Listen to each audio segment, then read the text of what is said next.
Things that would shock my brother. My brother was 8 years older than me, and he took his life 5 years ago, the day after my birthday. I was looking around on social media like YouTube and TikTok, as you do. When you doom scroll, you just kind of look for the For You page. And after a very hard week and seeing there was a sibling suicide survivor in Haunted Hotel on Netflix, it hit me. There was someone who made a list of things that would shock their person that they were writing it for, um, if that person was still alive. And I decided to do the same because it's been on my mind for a couple of days now and it hasn't left me. I've had dreams of him, and these are things that would shock my brother. For a time, I worked for child advocacy and helped foster children like me and our brother that were when I was younger. I had to stop because of a car crash affecting my work, but I was proud of it when I did, and I know that he would be too. Our brother cut the family off after he moved out of my mom's house. He cut everybody off because of the trauma of our family and what's happened, and I don't blame him. I'll never be mad at him either. I will never be mad at my brother for taking his life. I've been told by a therapist or two it's healthy to be angry, and friends that I should feel angry that he died and left me. But I could never blame you for doing what you thought was best and would help you in that moment. Because of our family, I've been there too many times myself since I was a child. Since I was only 7, actually. I would never be mad that you left me. I do have anger, but it's not at you. I'm mad that the world made you do it. I'm mad that you were in so much pain that you felt the need to. I've been hospitalized a lot since your death.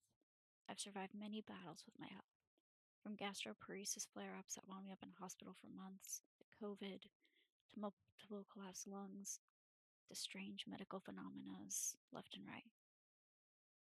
I endured 7 years of online harassment and people who would use his name to hurt me, saying that his death and what he did to himself was my fault because he didn't love me enough, because I failed him. But if he were in front of them and saw what they were saying to me right now, they wouldn't be walking away without a couple bruises and broken bones. Because my brother would never let someone use that against him. My brother would never let someone use his name to hurt me. I finally moved out of my mother's house. I finally moved to safety. At first, it was an emergency situation, and it wasn't the best, and I went around for a bit. But I'm finally out. I'm finally safe. I'm finally okay. 8. I went to Alcoholics Anonymous. I don't touch drugs or alcohol. I've been sober for 5 years. I found coping mechanisms that are far better for myself, and something that I wish you found sooner, knowing how addiction attributes to suicide. We finally found out why I've been sick my whole life. I have SLE, or systemic lupus erythematosus, which explains all of my health issues, and I'm finally getting the proper medical care I need. It's a slow, steady pace of a lot of progress and healing, but I'm finally working on it. I'm finally gaining weight. I'm finally healthy. I finally have medicine, disability aid, and I finally have answers and ways to help my body because my blood was attacking itself. Your love of Nintendo console games carries on in me. From when we were younger playing Nintendo 64 together, Donkey Kong Country, Nintendo 64 games like Mario 64, Donkey Kong 64, and Banjo Kazooie, they will always have a very special place in my heart, as well as your love for Pokemon. You were the best brother that you could be, even going back to live with your mom when you relapsed into addiction so that I wouldn't be around you. You were in and out of my life, but you did it for a very good reason. When you left, I was 12 years old and mad that you stole my Pokemon game on the GameCube. But most of all, I was hurt and lost that another person left me with no warning, and I never expected to see you again. So I was the happiest person on earth when you finally came one last time, days before your death on Christmas Eve, which is why it was so hard to accept for a while that you were gone, because I had just seen you. I was kept away from you and told not to contact you for a lot of my childhood, if not the majority. I was confused, young, and the foster care system sucked and had a lot of control. I was never given answers, but if I could have, I would have given anything to have more time with you. I would have had more time with you. I missed you and I thought of you every day. I always wondered where you were. I was obviously in my own head as a teenager and didn't understand at the time where you were and what was going on with you. So I was upset you took my Pokemon game and left. But as I got older, I just wondered where you were and hoped you were okay. You were more than a brother. You were my protector. You were the safety and reprieve that I needed at the time. At your apartment, every time I went over. When I was struggling with understanding mom's depressive drinking episodes, her lack of ability to provide me food and favored treats and goodies over a necessity with her reckless habits of spending, you gave me structure and safety. We do homework first, and then you reward me with an entire night of video games and pizza and ice cream and the boondocks. You called me your snuggle bunny, which transposed into my lifelong comfort and love for rabbits, along with your time you showed me Death Cab for Cutie and that music video with the bunnies in it. You told me stories and you gave me love and reassurance where I was facing an abusive piece of shit father, blaming me for his own evil actions, and a mother who fell more and more into her own recklessness and her own bad habits of alcohol. Eventually getting to the point that one night she told me, I don't want to cook for you, just eat some frosting, and screamed at me from the shared wall of that small shelter we lived in at the time, with no privacy and a shared bed when I was 11. And that year you stepped in and you did more than you could ever imagine.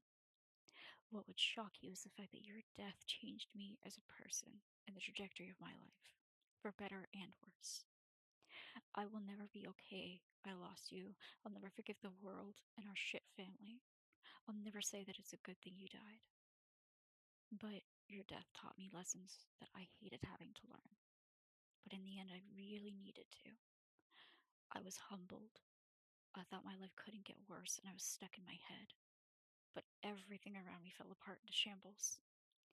And I couldn't stop it. I became a worse version of myself, and I hit rock bottom. I had to pick myself back up after what happened, after losing you. I'll experience my birthday every year, knowing the day after on New Year's Eve is when you did it, knowing I wasn't there and that I didn't know.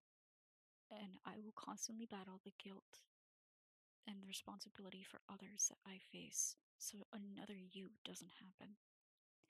But I will always be grateful for what you did for me. You gave me a piece of my childhood, what little I had, and you gave me innocence, purity, respite, and true adult guidance and protection that I desperately needed. You were unlike any adult in my life. There was no one like you. You were my lion heart. You are my brother, my big brother, best friend forever.